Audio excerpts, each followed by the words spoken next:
Le soir du Nouvel An 2009, Maso Kugogu, 10 ans, est allé jouer avec ses amis dans les rues d'un petit township sud-africain, connu sous le nom de Sohang. Le nom de Shawshang est un acronyme composé en fait du nom des 4 différentes tribus qui y vivent les Sul et Shangaan. Les quartiers d'habitation Nani et Venda sont divisés uniquement sur des bases ethniques, une technique employée par le gouvernement de l'époque de l'apartheid pour semer la méfiance et le conflit parmi la population indigène. Malgré les tensions ethniques mineures, Maso a eu une éducation relativement paisible et insouciante avec ses parents, Joseph et Kate, faisant tout ce qu'ils pouvaient pour soutenir leur jeune famille. Mou respectait généralement un couvre-feu strict, mais ce soir-là, lorsqu'elle n'est pas rentrée chez elle à l'heure convenue, ses parents ont commencé à s'inquiéter après avoir signalé la disparition de leur fille à la police locale Con Joseph Kago, a demandé l'aide des membres de la famille d'amis et de voisins bienveillants, puis a parcouru les environs à la recherche de Méo au cours de la semaine suivante. Des équipes de recherche et de sauvetage amateurs et professionnels ont cherché partout la fille disparue. Frustrant, aucune trace d'elle n'a pu être récupérée, mais les parents de Maso n'ont jamais abandonné l'espoir de son retour sain et sauf. Malheureusement, seulement 8 jours après sa disparition initiale, un homme de 38 ans nommé Brian Mongal s'est approché des policiers avec une nouvelle solennelle. Il les a ensuite conduits dans une zone boisée, à une certaine distance du commissariat, était à moitié enterrée dans une tombe peu profonde, où les restes du petit Maso Kago, elle avait été torturée, mutilée et démembrée, soupçonnant que Brian Mongal pourrait lui-même être impliqué dans le meurtre. La police locale l'a placé en état d'arrestation, puis a fait de même avec une connaissance de lui nommé Albert MTHA lorsqu'il a été interrogé par la police. Albert a avoué avoir été témoin du meurtre de Maso. Il a affirmé que la nuit en question, il était assis dans une voiture garée avec un ami, quand soudain nul autre que Brian Mal est apparu de l'ombre en sa compagnie. Il y avait un homme, une femme et une petite fille dont Albert semblait tout à fait sûr qu'il s'agissait de Maso Kago. Lorsqu'il a été confronté à la révélation d'Albert, Brian Mongal a commencé à paniquer. Il n'avait aucun alibi pour ce soir-là et n'a pas pu réfuter les accusations qui lui ont été portées par la police à la fin après de violents passages à tabac et des menaces de torture. Il a fait une confession vraiment effrayante. Brian a affirmé que lui et 2 autres adultes de sa compagnie ont trompé le petit Maso en les accompagnant dans une clinique médicale abandonnée sous la protection de plusieurs gardes armés. Brian et ses compagnons ont conduit Méo dans une salle d'opération où les attendaient plusieurs femmes âgées et un homme, tous vêtus de la robe traditionnelle Sanoma portée par les guérisseurs d'Afrique du Sud lorsque Méo est entrée dans la salle d'opération. Elle était effrayée et confuse, mais quand elle a vu les instruments chirurgicaux briller sous l'éclairage blanc brillant, elle a commencé à paniquer. Brian a ensuite affirmé qu'une femme s'est approchée de MGA avec un mouchoir et l'a mis sur sa bouche, puis l'enfant ne pleurait plus. Nous l'avons fait manger et boire quelque chose, puis une femme a nommé et a ouvert le ventre de sa petite fille. Elle n'a pas crié, mais je n'ai pas pu regarder après ça. Ils ont ouvert la fille pour qu'ils puissent voir ses organes, puis ils les ont pris, puis je les ai vus sur la table d'opération et je suis sorti et vomi. Brian a dit plus tard à la police qu'il avait. Brian a été payé un peu moins de $200 pour amener une jeune fille à la clinique de Derel après la tombée de la nuit et avait été embauché par 2 personnes nommées Jan et Mabunda. Brian a également admis avoir vendu une autre fille aux trafiquants d'organes, quelques mois seulement avant d'enlever Maso. Dans ce premier cas, il a été payé environ $250 parce que sa victime était plus jeune et plus pure que Maso, âgée de 10 ans. La nouvelle des meurtres a horrifié le public sud-africain qui a exigé que le réseau de trafic d'organes soit traqué et éradiqué. Brian Mail a coopéré avec la police en leur fournissant autant d'informations que possible. Pourtant, malgré le fait qu'ils portent l'un de leurs noms, aucun des mystérieux Sangha n'a jamais été identifié ou arrêté. Certains ont spéculé que l'histoire était un tissu de mensonges. Une tentative jetable du tueur d'enfants de détourner la responsabilité de sa juste place. Pourtant, dans les jours et les semaines qui ont suivi son arrestation, il est lentement devenu évident qu'il avait dit la vérité. Il avait en effet vendu une fille à des trafiquants d'organes et, à première vue, il s'agissait d'un groupe de personnes très rusées et très dangereuses. des personnes avec qui ils avaient travaillé rapidement et de manière anonyme. Et relativement proprement, ils ont utilisé des pseudonymes et ont prié sur les plus vulnérables de la société. Brian Mayle a confirmé que Mozo Kago n'était pas leur première victime, et il semblait que ce n'était qu'une question de temps avant qu'ils ne frappent à nouveau. Malgré sa coopération avec les forces de l'ordre, Brian Moale a été reconnu coupable d'enlèvement et de meurtre, et a ensuite été condamné à 60 ans de prison. Lors de sa condamnation, le juge président a dit à Brian que les crimes que vous avez commis sont extrêmement graves. Vous et vos co-conspirateurs avez enlevé la vie d'une fille innocente pour gagner financièrement ce que le tribunal trouve dérangeant. Le plus horrible est qu'il semble qu'elle ait été mutilée alors qu'elle était encore en vie. La longue peine de Mangal a été saluée par la ministre sud-africaine des Femmes, Lulu Zingana, qui a déclaré qu'il méritait de pourrir en enfer pour ses crimes. Pourtant, la ministre Zingdobobio a rapidement rappelé aux gens que la chasse aux vrais tueurs de Masso n'était pas terminée. Ce qui est inquiétant, c'est que ses complices sont toujours là-bas. Elle a déclaré que nous allons travailler main dans la main avec la communauté et la police pour nous assurer qu'ils sont appréhendés. La loi ne se reposera pas tant que ces personnes ne seront pas traduites en justice. Cependant, des mois après la fin du procès de Brian Mangala, un procureur de l'État nommé MJ Mata a lâché une bombe juridique sur les médias sud-africains. Il a affirmé que les forces de l'ordre avaient en fait identifié plusieurs des trafiquants d'organes, mais qu'elles étaient coincées dans une position plutôt précaire. Elles n'avaient pas suffisamment de preuves physiques, numériques ou financières pour condamner les trafiquants d'un crime, et en les utilisant comme témoins contre Brian lui-même, il faudrait leur offrir une sorte d'immunité. Par conséquent, l'État a négligé d'approcher l'arrestation ou même d'interroger les trafiquants d'organes présumés, au motif que cela les effraierait et les inciterait à cesser leurs opérations et peut-être même à fuir le pays. MJ Magata a affirmé qu'on lui avait assuré qu'un dossier était en cours de constitution contre le réseau de trafic d'organes, mais à ce jour, aucun des suspects n'a été nommé ou arrêté. Cela nous amène à nous demander combien d'autres réseaux de trafic existent dans le monde, et si certains d'entre eux ne sont pas un peu plus proches de chez nous que nous pourrions le penser. La mère d'Amber Hagerman l'a un jour décrite comme une fille typiquement américaine. Elle était une scout, elle aimait les chevaux et rêvait de devenir pom-pom girl lorsqu'elle atteindrait le collège. Elle aimait aussi beaucoup sa famille et ses amis, mais avait un faible particulier pour son frère Ricky, âgé de 5 ans. Le couple était inséparable, Amber se considérant comme une sorte de mère de substitution, mais au lieu d'utiliser son rôle pour commander son petit frère, elle semblait beaucoup plus enthousiaste à l'idée de le guider, de le protéger et de jouer avec lui. Le 13 janvier 1996, Amber, 99 ans, a emmené Ricky faire un tour à vélo dans le quartier. Ils ont suivi leur itinéraire habituel et se sont brièvement arrêtés sur le parking d'une épicerie abandonnée où certains des enfants du quartier avaient installé une petite rampe une fois que leur arabaticum amateur avait été vendu à quelqu'un d'indiciblement maléfique. Un retraité de 78 ans nommé Jim Kevill a déclaré plus tard qu'il avait vu Amber solitaire monter et descendre la rampe avec quand soudain un homme de race blanche est sorti du magasin d'Erel pour arracher la fille de son vélo. Kevill a ensuite affirmé que l'homme avait traîné Amber jusqu'à une camionnette noire et bleu foncé avant de foncer dans la rue. Elle a crié quand il l'a attrapée.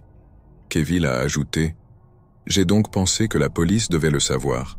Les policiers en uniforme sont arrivés quelques minutes plus tard, mais il était trop tard. La petite Amber Hagerman était partie. Lorsque Ricky, 5 ans, est arrivé seul à la maison et a informé ses aînés qu'Amber serait en retard, cela a considérablement ralenti le processus. Les policiers savaient qu'ils avaient une fille disparue entre leurs mains, mais sans savoir qui elle était ni où elle pourrait être emmenée, il y avait très peu de choses à faire pour assurer sa récupération en toute sécurité. Ce n'est que lorsque le jeune Ricky, de plus en plus inquiet, a écrit jusqu'au parking qu'il a réalisé que quelque chose n'allait pas. Les policiers en uniforme avaient scotché le parking avec du ruban de police bleu et blanc, tandis que la vue du vélo de sa sœur, non montée, sur le béton jonché de galets, en disait plus que des mots. La police locale s'est rapidement retrouvée à se voir offrir l'aide du FBI et des Texas Rangers, tandis que les parents d'Amber ont lancé plusieurs appels publics pour le retour sain et sauf de leur fille.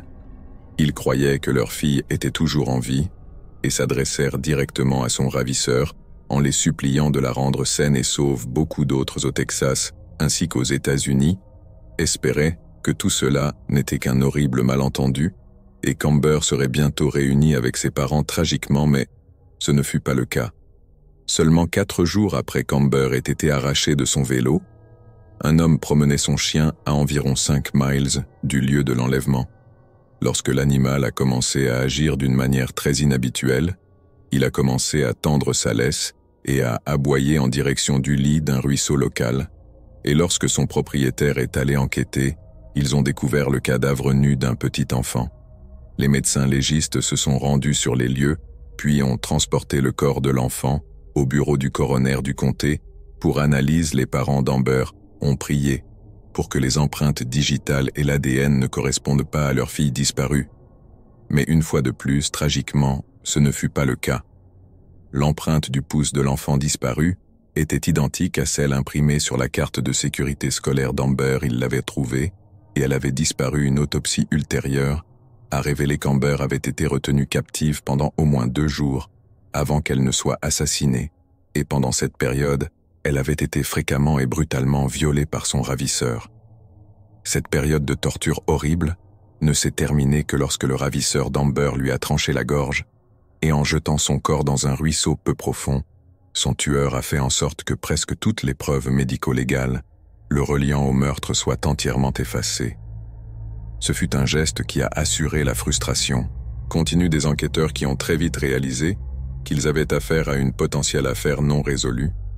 L'enquête a traîné pendant des mois avant qu'il ne soit finalement décidé que la meilleure marche à suivre était de réduire les recherches et d'attendre simplement que les événements se déroulent naturellement. Cela équivalait à un aveu que le meurtrier d'Amber pourrait ne jamais être retrouvé, mais plutôt que de se vautrer dans le chagrin et l'apitoiement sur soi. Les parents d'Amber ont décidé d'une autre marche à suivre. Donna Hagerman a commencé à faire pression pour des lois plus strictes régissant les prédateurs et les délinquants, et le sentiment a été repris par de nombreux Texans indignés. L'indignation vertueuse a culminé avec une femme nommée Diane Simone, appelant une station de radio de Dallas, et pendant cet appel, elle a présenté ce qui s'est avéré être une idée plutôt prophétique. Si vous pouvez interrompre la programmation et l'alerte de temps violent à tout moment, pourquoi ne pouvez-vous pas signaler immédiatement par messagerie instantanée lorsqu'un enfant a été enlevé? Diane a déclaré que l'idée a été rapidement reprise par les autorités fédérales et étatiques qui l'ont utilisée comme base pour un tout nouveau système qu'ils ont baptisé Amber Alerts. Les alertes fonctionnent presque exactement comme décrit et se présentent désormais sous la forme d'un message texte qui diffuse des informations importantes concernant un enlèvement potentiel, par exemple. Le public est invité à appeler le 911 s'il voit un véhicule correspondant à une certaine description, ce qui signifie que quelques heures seulement après l'enlèvement d'un enfant, le grand public est armé des connaissances nécessaires pour aider à retrouver et à sauver l'enfant en question. En 2015, certains estimaient que le système avait sauvé la vie de près d'1 millier d'enfants dans tout le pays. Mais pour Donna Hagerman, la mise en œuvre du système avait été douce amère. Dans une interview de 2016, elle s'est ouvertement demandé si nous aurions eu cette alerte lorsqu'Amber a disparu. Cela aurait-il pu aider à la ramener à moi? Diane Simone, la femme qui a lancé l'idée à l'origine, a également été interviewée à cette époque.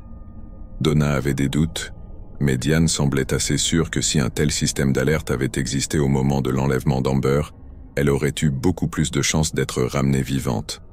Il disait qu'Amber avait été emmenée à 16h de l'après-midi, jetée dans une camionnette conduite quelque part et que personne n'avait rien vu.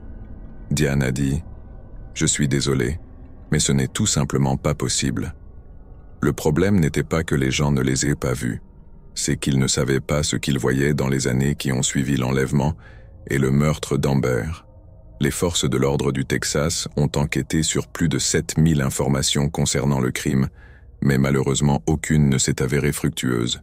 Cela a conduit beaucoup de gens à croire que le meurtrier d'Amber ne sera jamais confronté à la justice, mais le détective principal Ben Lopez n'est pas d'accord.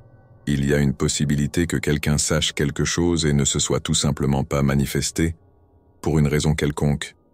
Il a dit, et j'espère certainement que c'est le cas. Il a également été dit que plusieurs témoins potentiels, dont certains auraient pu avoir des informations déterminantes, ont refusé de se faire connaître de la police parce qu'ils étaient des immigrants illégaux. Ils avaient apparemment utilisé une laverie à proximité le jour de l'enlèvement, avec une vue dégagée sur le parking d'où Amber a été enlevée. Lopez a dit qu'il comprenait pourquoi de telles personnes seraient réticentes à parler à la police, mais il les a exhortés à se manifester quoi qu'il en soit. Une personne peut donner des informations aux forces de l'ordre dans un anonymat complet et absolu. Il a dit « Je me fiche du statut d'immigration d'une personne. Cela ne fait pas partie de mon travail. Ce qui m'importe, c'est d'attraper les tueurs d'enfants. » Cependant, la théorie des migrants illégaux a été remise en question après l'annonce d'une récompense de 775 000 $.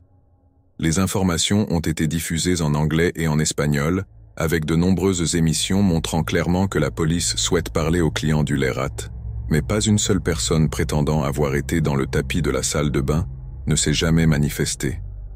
Cela a conduit certains à suggérer que les hommes dans le tapis de la salle de bain n'étaient pas de simples spectateurs mais plutôt des complices de l'individu qui a pris Amber en photo. Il est tout aussi possible que si les hommes étaient effectivement des migrants sans papier, ils retournent dans leur pays d'origine plutôt que de faire face à une expulsion officielle. Ce qui est clair, c'est que personne de sensé ne lèverait le nez sur une somme d'argent aussi importante, à moins bien sûr qu'il n'ait quelque chose à cacher. En 2023, l'affaire d'Amber n'est toujours pas résolue, et le monstre qui l'a enlevé, violé et assassiné pourrait toujours être libre de marcher dans les rues. Cela nous fait nous demander si le monstre qui a tué Amber Egerman a depuis déclenché l'une des mêmes alertes que ses actions maléfiques ont contribué à créer, et si à l'avenir ce même système pourrait s'avérer sa perte finale. Né le 23 septembre 1916 dans la petite ville de Maglia, au sud-est du pays, Aldo Moro a grandi pour devenir l'un des hommes politiques les plus influents de l'Italie du XXe siècle. Pendant la Seconde Guerre mondiale, Aldo a été enrôlé de force dans les forces armées italiennes et a vu de ses propres yeux comment la politique extrémiste de l'ICS avait enflammé le continent européen. Cette expérience a inspiré une sorte de réveil politique chez les catholiques autrefois résolument conservateurs.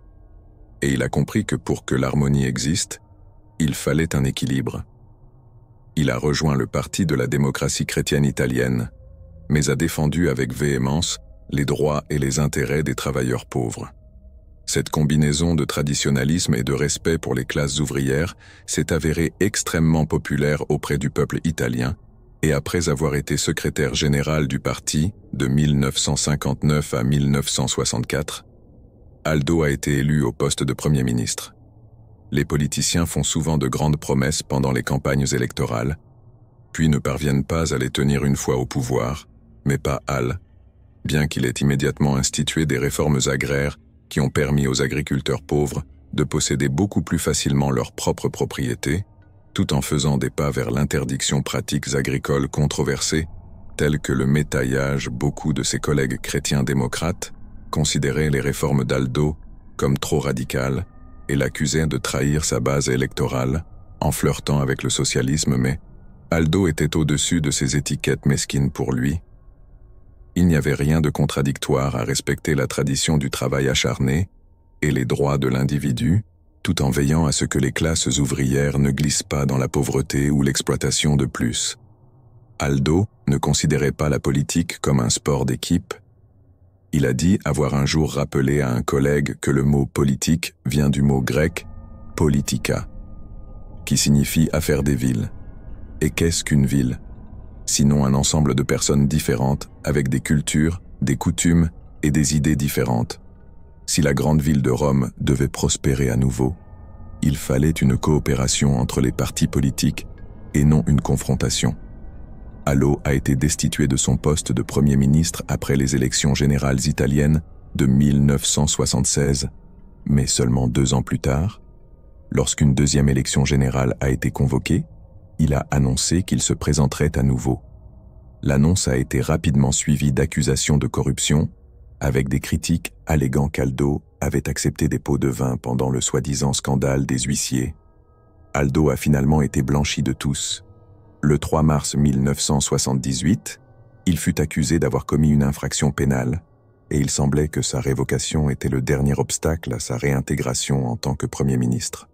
Pourtant, moins de 2 semaines plus tard, la vie d'Aldo allait changer soudainement et définitivement le matin du 16 mars 1978. Aldo conduisait le long de la Via Fani de Rome, une rue en pente descendante dans le quartier nord de la ville. Lui et ses 5 gardes du corps conduisaient un convoi de 4 véhicules, mais alors qu'ils approchèrent du bas de la pente, 2 véhicules volés semblèrent soudainement bloquer leur avance, sentant une embuscade. Les gardes du corps tentèrent de reculer vers le haut de la pente, mais un autre véhicule apparut au sommet pour bloquer leur retraite. Soudain, une bande d'hommes vêtus d'uniformes d'Air Italia émergea d'un sous-bois voisin, chacun armé d'une mitraillette, et avant que les gardes du corps d'Aldo ne puissent monter une quelconque défense, ils furent massacrés. La frappe fut chaotique mais d'une précision effrayante. Chacune des 4 voitures était criblée de balles. À la fin de l'attaque, Aldo Moro resta complètement indemne. Il garda son main tremblante en l'air alors que les hommes armés s'approchèrent de son véhicule en les suppliant de faire preuve de pitié alors qu'ils le tirèrent du siège arrière. Aldo reçut l'ordre de s'agenouiller, et ce faisant, il s'attendait très probablement à être exécuté sur place. Mais au lieu de sentir une arme pressée contre sa tête, Aldo sentit une main lui tirer les cheveux en arrière, le forçant à lever les yeux. « C'est lui !» Il entendit l'un de ses agresseurs dire maintenant « Faites-le monter dans la voiture ». Moins d'1 heure après l'attaque, un groupe se faisant appeler les Brigades Rouges a revendiqué la responsabilité de la mort des gardes du corps d'Aldo avant d'annoncer que l'homme lui-même devait être retenu en otage jusqu'à ce que leur demande politique soit pleinement satisfaite. Créés en 1970, les Brigades Rouges étaient un groupe militant communiste qui utilisait le sabotage industriel et les enlèvements de grande envergure pour attirer l'attention sur leur cause.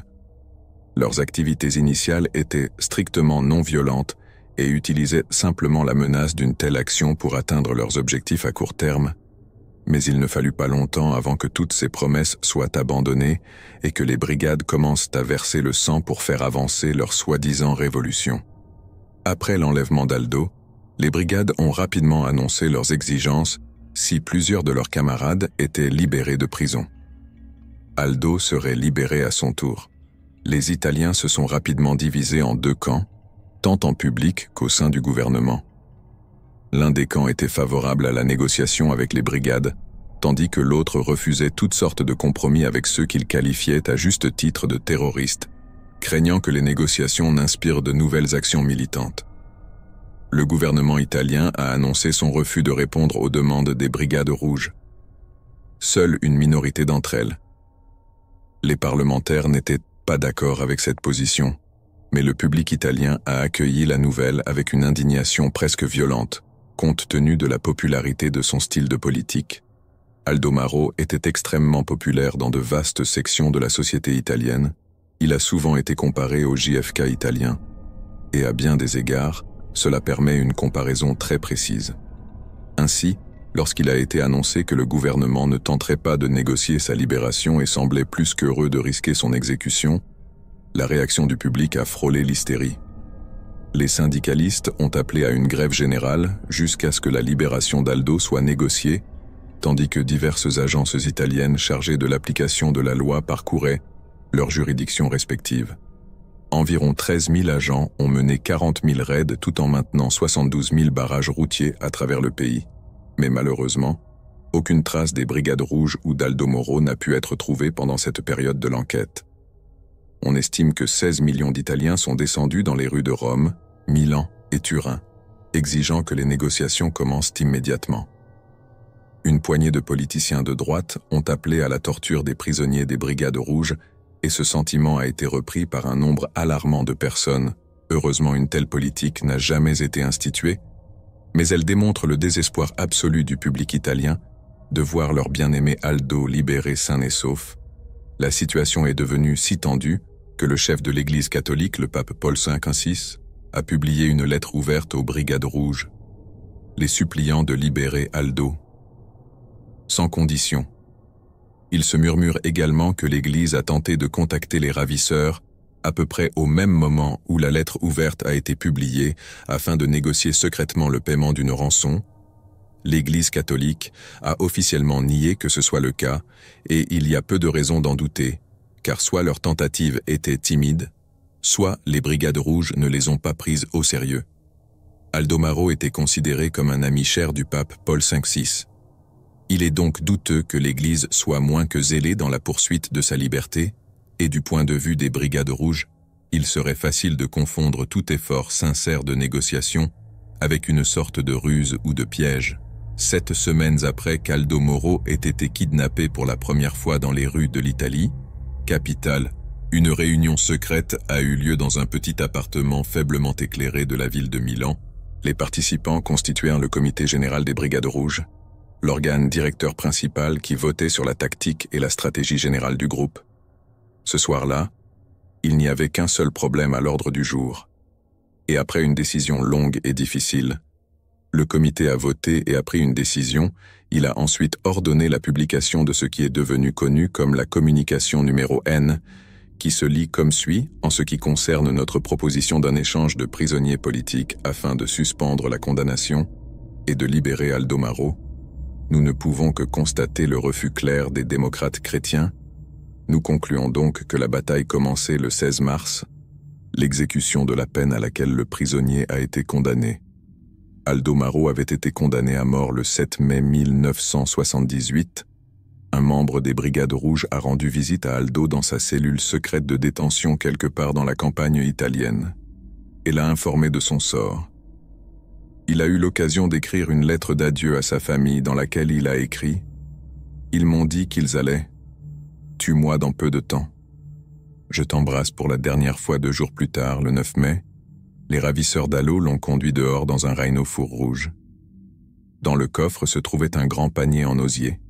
On a dit à Aldo de monter dedans alors qu'il était emmené dans une autre cellule de détention top secrète dans une autre partie du pays. Il a fait ce qu'on lui a dit avant qu'une couverture rouge ne soit placée sur le panier afin de le dissimuler correctement. Dans les dernières secondes de sa vie, il est possible qu'Aldo se soit demandé pourquoi ses ravisseurs s'étaient éloignés sans fermer le coffre. Mais lorsque les premières balles ont touché son corps, la sinistre réalisation a dû être au-delà de la terreur. Un tireur des Brigades rouges nommé Mario Moretto a ouvert le feu sur le panier à quelques mètres de distance. Quelques instants plus tard, Aldo Moro était mort. La voiture contenant le corps d'Aldo a ensuite été conduite jusqu'à la Via Michelangelo Chitani, dans le centre historique de Rome, puis garée dans un endroit de grande importance. La rue était presque exactement à mi-chemin entre le siège des démocrates chrétiens et du Parti communiste italien. Comme pour dire ici, on vous retrouve à mi-chemin de Moro. Les funérailles sont devenues un jour de deuil national pour les Italiens du monde entier. Le pape Jean IV a personnellement présidé les cérémonies qui ont été diffusées sur presque toutes les stations de télévision et de radio du pays. Le pape a supplié les personnes présentes de rechercher la justice et non la vengeance, mais l'humeur du public était difficile à tempérer.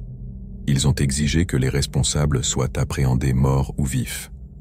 Au cours des 18 mois suivants, plus de 12 000 personnes associées aux Brigades rouges ont été arrêtées et interrogées. L'ensemble des dirigeants du groupe ont été traqués et arrêtés, tandis qu'entre 5 et 600 de ses membres ont fui. En Suisse, en France et en Amérique du Sud, ceux qui ont collaboré après leur capture ont vu des membres de leur famille exécutés par des agents des Brigades rouges, y compris Patrio Pacci dont le frère Roberto a été abattu en 1981. Finalement, en 1981 janvier 1983, un total de 32 membres des Brigades rouges ainsi qu'une poignée d'affiliés ont été condamnés à la réclusion à perpétuité pour leur rôle dans l'enlèvement et le meurtre d'Aldo. Tout comme les événements mystérieux entourant l'assassinat de JFK continuent de captiver l'imagination américaine, le meurtre d'Aldo Moro continue de hanter l'Italie à ce jour. Des rumeurs et des intrigues ont conduit à une montée effrayante de théories de complot sinistres, dont beaucoup impliquent la CIA, les fous israéliens et une ancienne organisation maçonnique familièrement connue sous le nom de P2.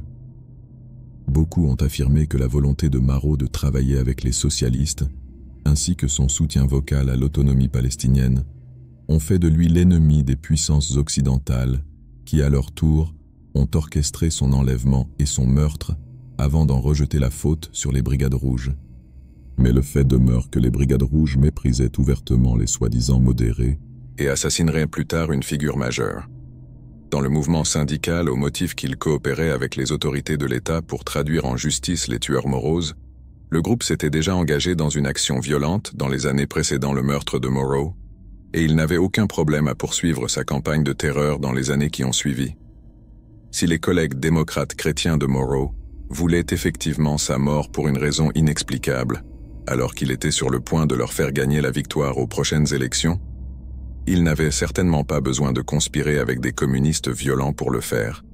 Ils l'ont fait tout seuls, bien que Morrow ait continué à être vénéré et pleuré par les politiciens italiens de toute confession, et sa mort est un rappel déprimant que parfois ceux qui demandent la paix se font les ennemis mortels de ceux qui la désirent. Guerre dans l'après-midi du 13 juillet 2012, Elsie Cook, 10 ans, et sa cousine Elizabeth Collins, 8 ans, faisaient du vélo dans leur petite ville natale d'Evansdale, dans l'Iowa. La grand-mère de la fille, Wilma, les avait vus partir vers 12h20, et cela leur avait fait promettre à toutes les deux d'être de retour à la maison vers 14h. Mais lorsque l'heure est venue, et que les deux cousines n'étaient nulle part en vue, leur grand-mère a commencé à s'inquiéter. Finalement, à exactement 14h48, Wilma, terrifiée, a contacté le département de police d'Evansdale pour signaler la disparition de ses deux petites filles. Heureusement, la zone où les filles avaient disparu n'était qu'à 15 mètres d'un bureau extérieur du FBI, ce qui signifie que l'agence a pu apporter son soutien en quelques heures. Des témoins affirment que les filles ont été vues pour la dernière fois en train de descendre Evansdale-Gilbert Drive, vers 13h, Pierre, d'un endroit appelé Mears Lake. Meyers Lake est un morceau de parc public toujours populaire auprès des pêcheurs de la région. Donc on craignait que les filles se soient noyées après s'être arrêtées pour une baignade l'après-midi.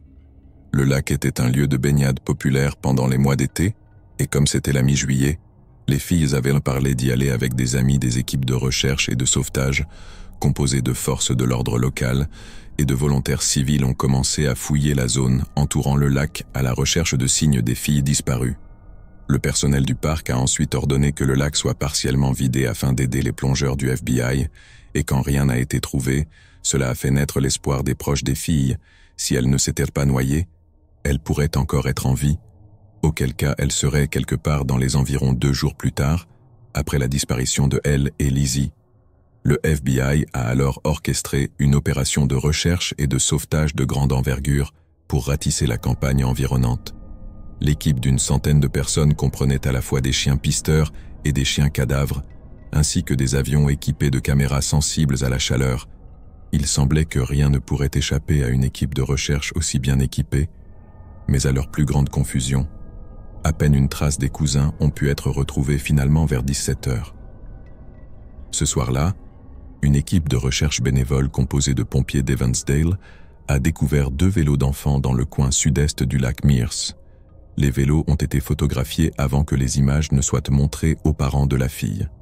Ils ont été immédiatement reconnus comme ayant appartenu à Elsie et Lizzie. Alors que la nouvelle de la Sinister Discovery se répandait, les rumeurs d'enlèvement ont commencé à se répandre. Il n'y avait aucun moyen pour les petites filles de couvrir la quantité de terrain nécessaire pour éviter la noix de traînée de l'équipe de recherche, ce qui signifie qu'elles ont dû être emmenées hors de la zone par un tiers.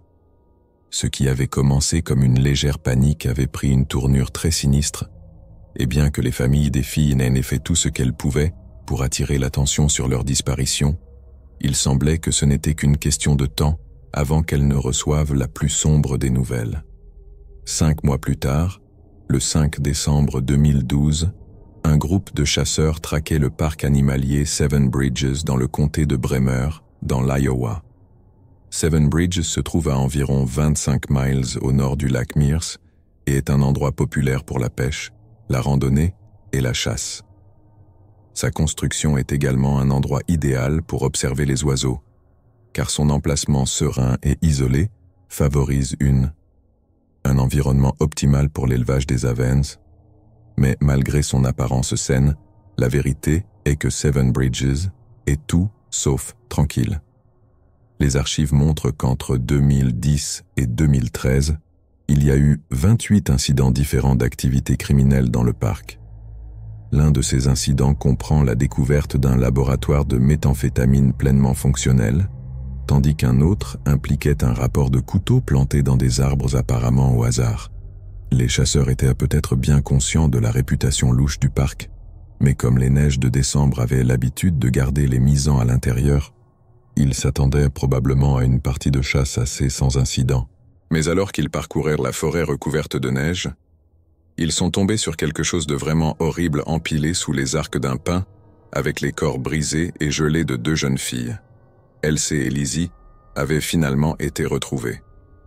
Dans de nombreux cas, les forces de l'ordre finissent par partager la cause du décès d'une victime avec des journalistes ou le grand public, mais dans le cas de Elle et Lizzie, les officiers ont gardé ce petit détail un secret bien gardé.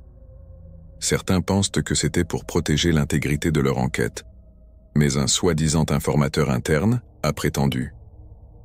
La raison pour laquelle la cause du décès de la fille a été gardée secrète est que c'était beaucoup trop horrible pour le public de gérer celui qui a tué Elsie Cook et Lizzie Collins en avait fait un jeu qui a ébranlé même les policiers les plus expérimentés.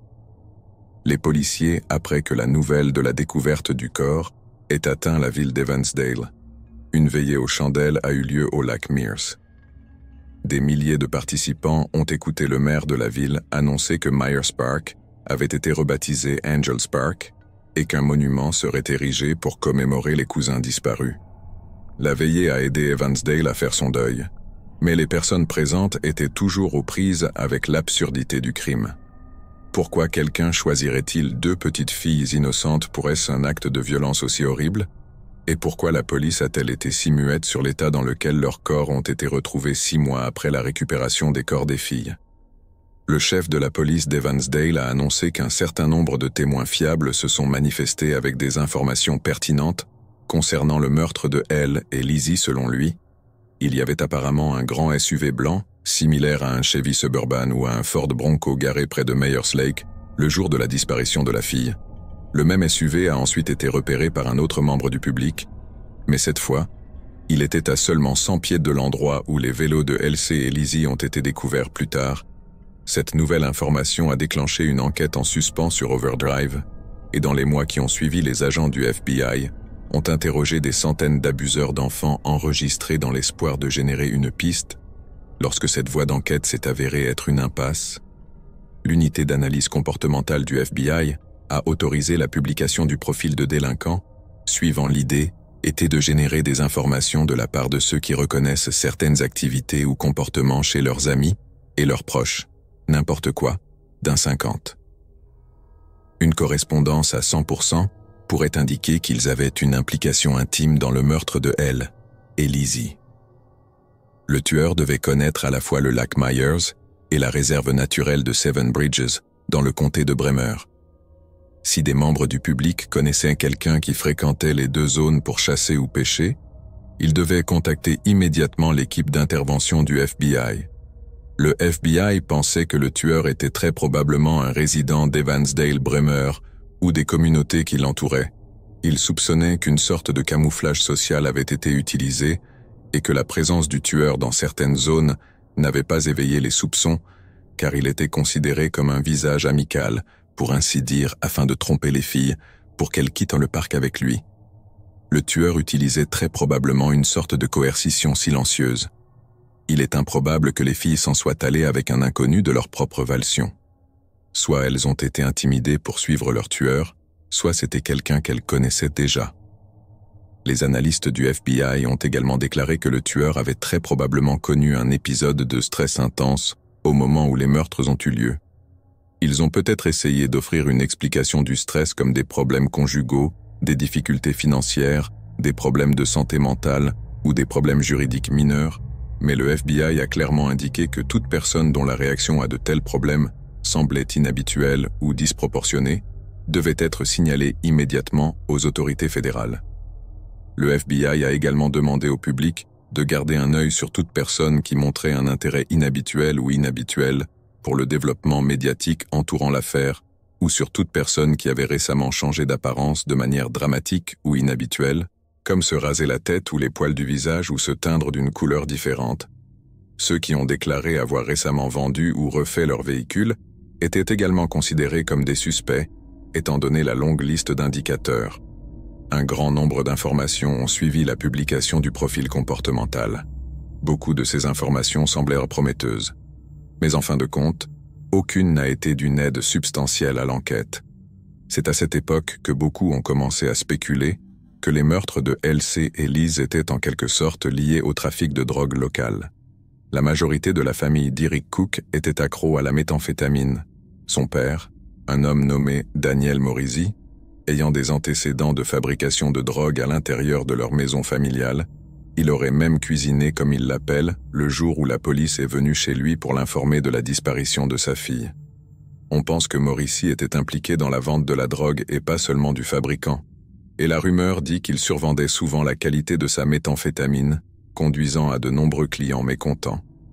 Les parents de Liz avaient été très clairs dans leur conviction que la disparition du cousin était liée à l'implication de Maurice dans le commerce de méthamphétamine, peut-être comme un moyen de le punir pour avoir arnaqué à plusieurs reprises des clients ou pour avoir volé du matériel de fabrication avec lequel continuer son entreprise. Les parents de Liz étaient si convaincus de cela qu'ils ont refusé d'avoir une sorte de mémorial ou d'enterrement commun. Bien que cela ait pu être une manifestation laide de leur chagrin destructeur d'âme, cela fait certainement quelque chose à considérer environ 18 mois après la première disparition de Elle, et Lizzie Dan Morisi a été condamné à 90 ans de prison après plusieurs condamnations graves pour stupéfiants, puis 4 ans après sa peine, il a accepté l'offre d'un média local de mener une interview. Derrière les barreaux, Dan a déclaré en toute certitude que ses antécédents criminels n'avaient rien à voir avec le meurtre de sa fille. Cela n'a même pas de sens si vous y réfléchissez.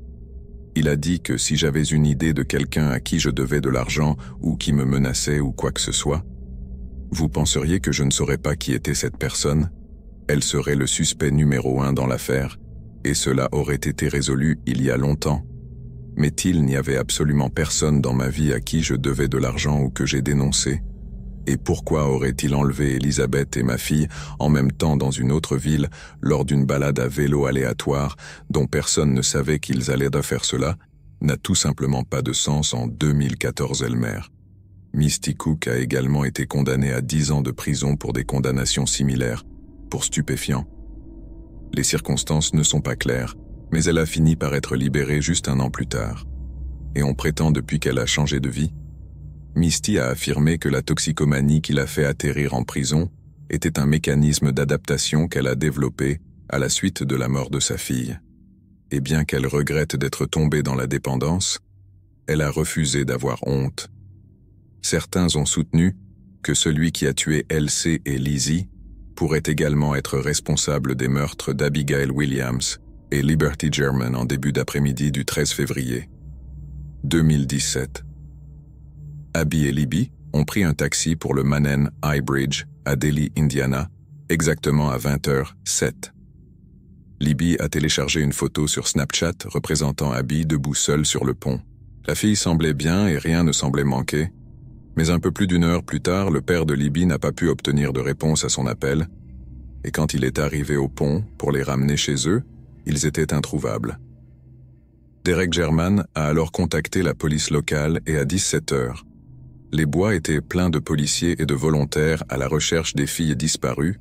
On espérait qu'elles s'étaient simplement égarées avant de se perdre dans les bois voisins, mais malheureusement leurs corps ont été retrouvés le lendemain matin gisant dans le lit d'un ruisseau près d'un sentier, à peu près accidenté. Certains ont avancé qu'il y avait un nombre alarmant de similitudes entre les 2 crimes, et que l'auteur des meurtres de Delhi est un tueur en série qui s'en prend à de jeunes filles vulnérables, de la même manière que celui des meurtres d'Evansdale Aucune autre information concernant le meurtre a été publiée par les autorités, nous laissant penser que le même niveau de brutalité écœurante a été appliqué dans la mort des 4 filles. Les forces de l'ordre ont rejeté l'idée que les 2 séries d'Argo soient liées, mais s'ils se trompent et que le même homme qui a pris Rick et Lizzie est responsable de la mort d'Abby et Libby, alors ce ne pourrait être qu'une question de temps avant qu'elles ne se remettent à traquer les zones boisées, à la recherche de leurs prochaines victimes sans méfiance. Même dans la mort, mes heures continuent. Née le 6 septembre 1955, Sharon Lee Gagos a été élevée dans la petite ville d'Almagordo, au Nouveau-Mexique, par une mère célibataire dévouée, mais en difficulté, nommée Guadalupe. La famille vivait dans une petite maison de 2 chambres, mais partageait la maison avec 6 de leurs proches, soit un total de 11 personnes. La plupart d'entre eux enfants étaient entassés dans un endroit conçu pour pas plus de 4 ou 5 Guadalupe, était employée à plein temps comme femme de ménage dans un motel local et comptait sur sa sœur et sa cousine pour la garde des enfants, pendant qu'elle travaillait de longues et épuisantes heures, financièrement parlant. Ils étaient désespérément pauvres, mais en termes de bonheur, ils étaient riches, au-delà de toute mesure à l'âge de 4 ans. Sharon était décrite comme une enfant fougueuse, mais heureuse et chanceuse. Elle adorait ses jeunes frères et sœurs et cousins, et n'avait pas peur de partager des jouets lits ou baignoires pour elle. C'était comme si chaque nuit était une soirée pyjama qui ne finissait jamais. Elle aimait aider sa mère dans la cuisine, insistait pour l'accompagner à l'épicerie et faisait généralement tout ce qu'elle pouvait pour elle, à soulager la pression du travail acharné et désintéressé de sa mère. Mais un jour, la mère et la tante de Sharon ont remarqué un changement distinct dans son attitude et son comportement, et naturellement, elles en ont été profondément troublées. Un jour, la mère de Sharon lui a demandé si elle voulait aller à l'épicerie. D'habitude, Sharon sautait sur l'occasion en courant chercher son manteau et ses chaussures avant de rejoindre sa mère à la voiture familiale. Mais cette fois-ci, Sharon semblait inhabituellement impartiale à l'idée que sa mère avait tenté de la convaincre, mais Sharon ne voulait pas bouger. En fait, elle a dit à sa mère qu'elle ne voulait plus jamais l'accompagner à l'épicerie. Guadalupe a également observé que sa fille semblait de plus en plus hésitante à jouer dehors avec ses frères et sœurs et ses cousins. Chaque fois qu'elle le faisait, elle semblait visiblement tendue et ne restait dehors que pendant une brève période avant de rentrer à l'intérieur. Les fourmis et la mère de Sharon ont essayé de parler à la fille de sa nouvelle anxiété, mais elle ne donnait que des réponses vagues. Sharon a affirmé qu'il y avait des gens qu'elle n'aimait pas, des gens qui l'effrayaient et qu'elle, parfois, elle les voyait pendant leur voyage à l'épicerie. Sa mère la pressait de lui donner plus d'informations, mais la fillette de 4 ans était incapable de s'exprimer correctement. Quelques semaines plus tard, Sharon était assise avec sa mère sur le porche devant leur maison, pendant que ses frères et sœurs et ses cousins jouaient dans la rue. À un moment donné, la mère de la fille a levé les yeux pour voir une berline verte ralentir soudainement son rythme alors qu'elle passait devant leur maison. Le véhicule a continué dans la rue sans s'arrêter. Sharon est devenue visiblement alarmée par l'incident, puis a couru à l'étage dans sa chambre et s'est cachée sous les couvertures. Naturellement, sa mère était extrêmement alarmée par ce comportement. Elle a donc gentiment mais avec persistance interrogé sa fille sur les raisons pour lesquelles cette berline verte semblait l'effrayer autant. Une fois de plus, elle s'est avérée incapable d'exprimer correctement ses peurs, et malgré le fait qu'elle insistait sur le fait qu'elle n'aimait pas celui qui conduisait cette berline verte, elle ne pouvait ou ne voulait pas les identifier, tandis que Guadalupe reconnaissait la nécessité de protéger sa fille des dangers à la fois extérieurs et intérieurs. Il semble qu'elle ait complètement mal jugé le niveau d'intelligence de sa fille. Sharon ne traversait pas une période difficile. Phase d'enfance bizarre où elle décidait de ne pas aimer certaines personnes, en fait elle avait une très bonne raison de craindre que Green Sedan, chaque dimanche matin Guadalupe emmène Sharon et les autres enfants au service religieux local, et le 17 juillet 1960 ne fit pas exception. Sharon était une femme très religieuse et croyait que Faith servirait bien ses enfants. Mais comme elle était perpétuellement occupée par les tâches ménagères ou par l'éducation des enfants, elle était toujours l'une des dernières à arriver au service du dimanche, et toujours l'une des premières à partir. Encore, ce ne fut pas une exception le matin du 17 juillet. Pourtant, Guadalupe était tellement occupée à s'assurer que les 7 enfants étaient pris en compte qu'elle n'a pas remarqué que le conducteur d'une berline verte semblait les surveiller de l'autre côté du parking. Apparemment, la petite Sharon ne l'a pas remarqué non plus, car il n'est pas fait mention de son anxiété ou de sa peur.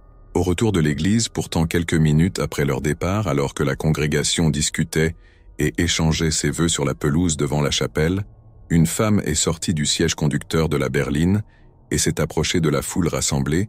Les fidèles diront plus tard que la femme semblait très intéressée par Guadalupe et ses enfants. Mais comme sa curiosité semblait tout sauf bienveillante, la congrégation n'y a prêté aucune attention et il n'en a pas été fait mention à Guadalupe. 2 jours plus tard, une femme s'est dirigée vers l'allée de l'un des voisins de Guadalupe. Après que le propriétaire ait ouvert la porte, la femme leur a dit qu'elle cherchait une femme nommée Guadalupe et qu'elle pensait qu'un collègue lui avait donné la mauvaise adresse. Lorsque le voisin a demandé pourquoi la mystérieuse femme cherchait Guadalupe, elle a répondu. Elle a dit qu'elle voulait lui offrir un travail bien rémunéré, ne voulant rien de plus que d'être utile. Le voisin a non seulement donné à la femme l'adresse de leur maison familiale, mais aussi des informations détaillées sur leurs conditions de vie. La mystérieuse femme a remercié le voisin pour son temps et sa patience, puis a fait le tour du pâté de maison jusqu'à l'endroit où une berline verte l'attendait. C'est une ironie écœurante que le voisin de Guadalupe ait dû croire qu'elle avait rendu service alors qu'en réalité, elle avait sécurisé le doom de sa fille vers 15 heures. Le 21 juillet 1960, Sharon jouait avec ses cousins dans l'allée derrière sa maison. Elle semblait se sentir plus en sécurité dans un espace clos que dans un espace ouvert, et sa mère pensait qu'elle surmontait sa période de paranoïa craintive. En fait, Sharon s'était simplement piégée de telle sorte que lorsque la grosse berline verte s'est arrêtée à une extrémité de l'allée et que la mystérieuse femme a bloqué l'autre, elle n'avait nulle part où courir et nulle part où se cacher. Au début, la mystérieuse femme a offert des bonbons à Sharon alors qu'elle s'approchait. Puis, lorsque la petite fille a refusé, elle lui a offert de nouveaux vêtements. Ces tactiques auraient pu fonctionner sur d'autres jeunes enfants, mais pas sur Sharon, qui a couru en hurlant vers la porte arrière de sa maison. Mais la fille était trop lente et ses ravisseurs trop rapides. Avant qu'elle ne puisse se mettre en sécurité, Sharon a été enlevée, emmitouflée dans la berline verte, puis emmenée. Les frères et sœurs et les cousins de Sharon, dont certains s'étaient également enfuis des mystérieux ravisseurs, ont immédiatement informé leurs parents de son sort. La police a été appelée et en quelques heures, des barrages routiers ont été érigés, avaient été installés le long de centaines de kilomètres de l'autoroute du Nouveau-Mexique. On pense que des centaines de véhicules ont été arrêtés et fouillés au cours des jours qui ont suivi, mais malheureusement, aucun n'a été trouvé contenant la disparue Sharon d'après la description des enfants d'elle. La mystérieuse femme était censée être une femme blonde en surpoids, dans la trentaine ou la quarantaine, tandis que son complice masculin était grand et nerveux avec une touffe de cheveux châtain sable. Les 2 descriptions ont été rendues publiques, avec des détails sur la sinistre berline verte que le couple conduisait, mais étrangement, il semblait avoir échappé à la zone tout en restant complètement indétecté. Lorsqu'il s'agissait d'établir un motif immédiatement après l'enlèvement, la police a rapidement pu exclure Ransom étant donné l'absence de notes ou de liste de demandes. Ils ont également pu exclure la possibilité que l'enlèvement soit un crime d'opportunité, car Guadalupe a mentionné que la vue d'une berline verte avait causé une grande angoisse à sa fille dans un passé récent. Il était tout à fait clair que les ravisseurs de Sharon la traquaient et faisaient donc pendant un certain temps. Mais ce qui rend cet exemple encore plus effrayant, c'est que Sharon avait remarqué que sa mère n'avait pas le moment de l'enlèvement suggérait que les ravisseurs des filles n'étaient pas des amateurs sur le moment, mais plutôt des professionnels de sang-froid. Ils auraient pu enlever Sharon à presque n'importe quel moment au cours des mois précédents. Mais au lieu de cela, ils ont regardé et attendu que le moment soit juste. Il y a aussi une bonne chance qu'une grande partie de la préparation du couple ait impliqué le processus d'exfiltration approprié de Sharon. De son environnement, l'apprendre serait facile. Mais cacher à la fois leur prix et eux-mêmes s'avérerait un défi pour n'importe quel kidnappeur. Pourtant, le couple s'est extirpé du local si efficacement que cela frise le prédestin naturel. La police était tellement déconcertée par l'affaire devant eux qu'ils ont commencé à soupçonner une implication interne pour eux seuls. Un ami parent ou une connaissance avait les connaissances et le savoir-faire pour faire disparaître si complètement la petite Sharon sans aucune observation publique. Mais cela contredisait complètement la plupart des rapports de témoins oculaires qu'ils ont recueillis, dont beaucoup mentionnaient comment la berline verte semblait patrouiller le quartier dans les jours. Avant l'enlèvement de Sharon, un peu plus d'une semaine après sa disparition, un professeur d'école de Las Vegas nommé Russell Allen faisait une randonnée dans le désert de l'Arizona lorsqu'il est tombé sur quelque chose d'horrible qui dépassait du sable. Il s'agissait de ce qui semblait être les restes partiellement décomposés d'un enfant. Lorsque les médecins légistes sont arrivés pour examiner la tombe peu profonde, ils ont découvert des traces de pneus menant vers et depuis l'autoroute voisine, ainsi que 2 séries d'empreintes de pas, l'une appartenant à un homme adulte et l'autre à un enfant. Au moment de sa mort, l'enfant était habillé d'un short rouge, d'un chemisier bleu boutonné et d'une paire de tongs de taille adulte qui avaient été coupées pour s'adapter aux pieds de l'enfant avec des lanières de cuir pour les fixer. Les ongles des doigts et des orteils de l'enfant avaient également été peints d'une couleur rouge vif. Les forces de l'ordre ont également récupéré un certain nombre d'objets suspects sur un site non loin de la tombe de l'enfant. Certains de ces objets comprenaient un couteau, des vêtements et des empreintes de pas, qui ont toutes été envoyées au FBI pour des tests supplémentaires. Une autopsie a confirmé que le corps appartenait bien à l'enfant. Une jeune fille qui avait entre 5 et 7 ans quand elle est morte, elle pesait entre 50 et 60 livres et était morte depuis au moins 1 semaine ou 2 quand son corps a finalement été découvert. Les examinateurs observent également que les cheveux de la fille semblaient avoir été teints, peut-être par son ravisseur comme un moyen de masquer son identité. Pourtant, étrangement, il n'y avait pas de cause évidente de décès. Il n'y avait pas de blessure par perforation, pas d'os cassés ou fracturés, ni de marques de ligatures graves ou de signes d'hémorragie interne. Il y avait des brûlures horribles là où quelqu'un avait essayé de se débarrasser du corps de la petite fille en y mettant le feu.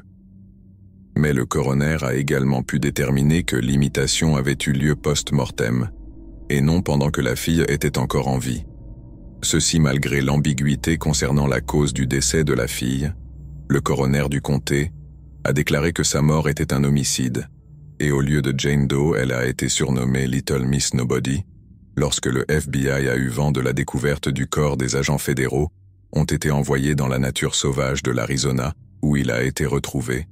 Ils ont pour rassembler les détails du meurtre de la petite fille, et pendant un certain temps, il a semblé que les restes carbonisés appartenaient bien à Sharon. Mais une fois qu'il a été confirmé que le cadavre était celui d'une fillette de 7 ans, et non d'une enfant de 4 à 5 ans, les agents ont été obligés de retourner au Nouveau-Mexique les mains vides pendant longtemps. Guadalupe Gagos a gardé un contrôle strict sur son espoir toujours décroissant, qu'un jour elle et sa fille seraient réunies, mais elle a finalement accepté que la petite Sharon était très probablement décédée suite à une décision officielle du tribunal de décès par contumace. Une petite cérémonie commémorative a été organisée pour enfin marquer son décès. Ce fut une affaire douloureuse, non seulement parce que la vie d'une jeune fille lui a été arrachée bien avant son heure, mais parce qu'il y avait encore des questions sans réponse concernant son décès prématuré. Guadalupe n'avait aucune idée de qui avait pris sa petite fille et ne pouvait pas comprendre pourquoi, parmi tous les petits garçons et filles d'Alamogordo, Sharon avait fini par être la seule cible de leur prédation au cours des 58 années suivantes. Les souvenirs de l'enlèvement de Sharon ont commencé à s'estomper, mais ils n'ont jamais été oubliés naturellement. Guadalupe Gios a prié quotidiennement pour l'âme de sa fille disparue jusqu'en 2011, date à laquelle elle est décédée à l'âge de 87 ans.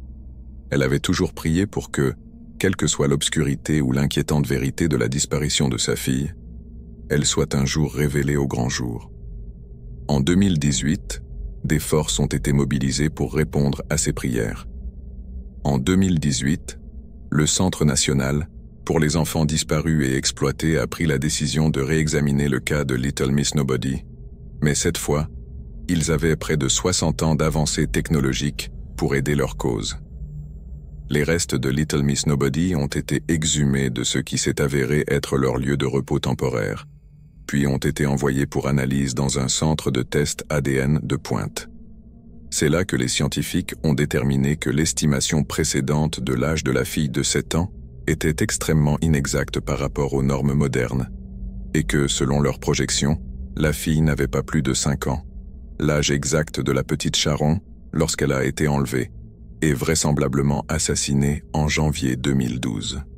2 échantillons d'ADN prélevés sur le cadavre de Little Miss Nobody ont été envoyés à une société connue sous le nom d'AAM Inc. Lorsque les résultats de l'ADN sont revenus du laboratoire et les images composites de Little Miss Nobody ont été envoyées du Texas, les deux se sont avérés correspondre parfaitement à la disparue Sharon Gagos le 15 mars 2022.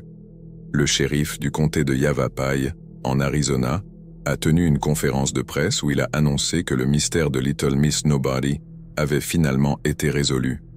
Un passage d'un discours a été lu.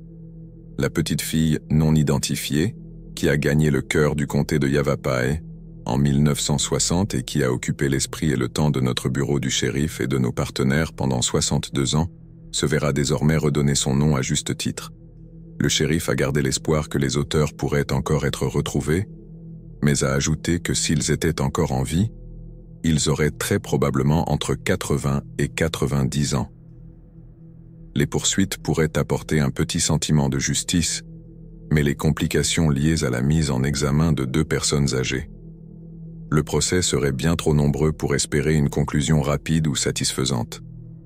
Ceux qui ont cherché à reconstituer la chaîne des événements ont émis diverses théories concernant le mobile et l'identité des ravisseurs, mais tous étaient d'accord sur une petite.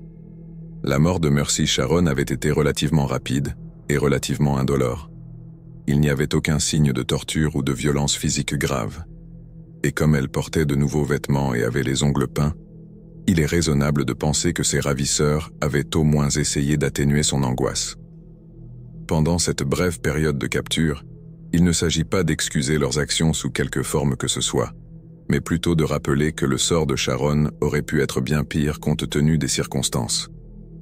Les tueurs de Sharon Gigot restent non identifiés. Ses proches survivants espèrent souvent une sorte d'aveu sur leur lit de mort. Avoir pris une vie si jeune et innocente jouerait sur l'esprit de son tueur, alors que la fin de leur vie approchait. Malheureusement, cela ne semble pas être le cas, et selon toute vraisemblance, la vérité des derniers instants de Sharon sur Terre a été emportée dans la tombe